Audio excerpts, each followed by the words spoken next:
शुरुआत करते संभल से ये बड़ी खबर। हिंसा मामले में जामा मस्जिद के सदर एडवोकेट जफर अली को पुलिस ने गिरफ्तार किया।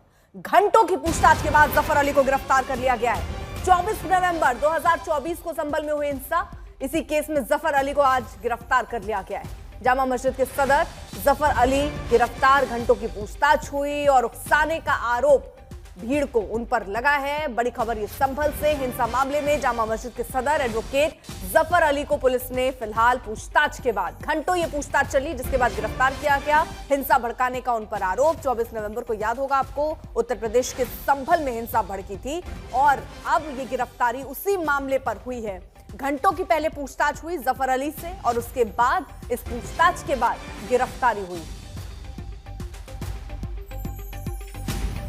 जामा मस्जिद के सदर जफर अली घंटों की पूछताछ के बाद गिरफ्तार कर लिए गए। 5 घंटे की पूछताछ उनसे हुई, एक के बाद एक सवाल पूछे गए और आरोप उन पर लग रहा है कि जो वहां भीड़ एकत्रित हुई थी उनको भड़काने का काम दरअसल जफर अली ने ही किया। उनसे इसको लेकर कई सवाल पूछे गए क्योंकि कई सबूत पुलिस के हाथ लगे हैं और उन्हीं सबूतों के आधार पर पूछताछ हुई। 5 घंटे लंबी ये पूछताछ चली और उसके बाद अब खबर आ रही है कि उनको गिरफ्तार कर लिया गया है। 24 नवंबर को याद होगा उत्तर प्रदेश के संभल में कैसे हिंसा भड़की थी, उसके बाद से ही लगातार जांच चल रही है। जांच के बाद उन चेहरों को भी अब बेनकाब करने की कोशिश हो रही कि कौन थे वो लोग जिन्होंने हिंसा भड़काई और उसमें अब एक नाम और जुड़ता हुआ नजर आ रहा है शक के दायरे में, जफर अली, जिनसे लगातार पूछताछ हुई। पूछताछ के बाद फिलहाल गिरफ्तार कर लिया गया है और जांच अब तेज होती हुई नजर आ रही है। और रुपेश हमसे जुड़ चुके हैं। रुपेश, इस मामले में बड़ी कार्रवाई की गई है। जिस तरह से डीएम ने आश्वासन दिया था परिजनों को कि इस पर बड़ी कार्रवाई की जाएगी और एसडीएम जो अभिषेक थे उन्हें हटा दिया गया है।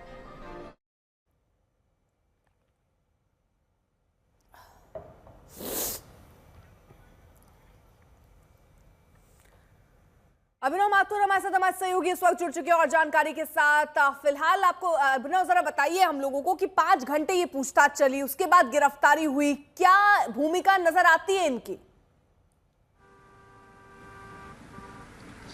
देखिए बिल्कुल अर्पिता, 19 नवंबर को पहला सर्वे जो है जामा मस्जिद के अंदर हुआ और उसके बाद दूसरा सर्वे 24 नवंबर को हुआ। लेकिन 24 नवंबर को जब संभल की जामा मस्जिद के अंदर सर्वे की कार्रवाई चल रही थी, उसी दौरान तकरीबन 8:30 बजे ये जो पूरी हिंसा जो है जामा मस्जिद के लेकर के जो मुकदमे दर्ज किए गए, उसके बाद उसमें लगभग 2500 से ज्यादा अज्ञात लोगों के खिलाफ मुकदमा था, जिसमें कुछ 6 नामजद लोग थे जो है, जिसमें समाजवादी पार्टी के सांसद जौहर बर्क और समाजवादी पार्टी के विधायक नवाब इकबाल महमूद के पुत्र यानी सोहेल इकबाल भी जो पूरे मुकदमे।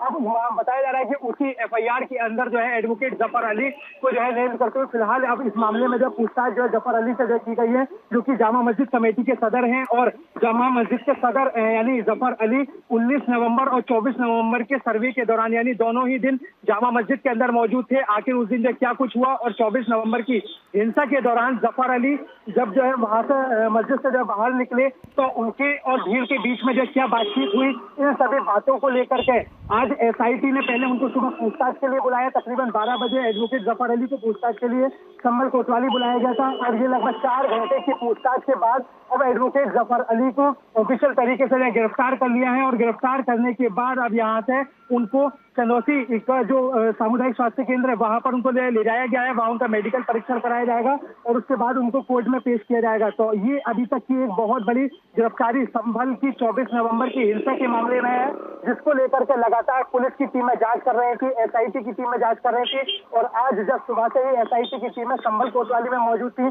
कई सवाल उन्होंने जामा मस्जिद कमेटी के सदर एडवोकेट जफर अली से पूछे। 19 नवंबर को जब सर्वे हुआ तब उनके क्या किन लोगों से बातचीत हुई, 24 नवंबर को जब सर्वे हुआ तो वो कई बार चूंकि जो है बाहर गए थे, तो कितनी बार वो बाहर गए, किन लोगों से उनकी बातचीत हुई और जब बातचीत हुई तो कौन सी ऐसी बातें थी जो कि उनके द्वारा भीड़ से कही गई, जिसके बाद ये पूरा माहौल जो बिगड़ने लगा। तो इन सभी मामलों की जांच के लिए, इन सभी बयानों को दर्ज करने के लिए पहले एडवोकेट जफर अली को संभल कोतवाली बुलाया गया था।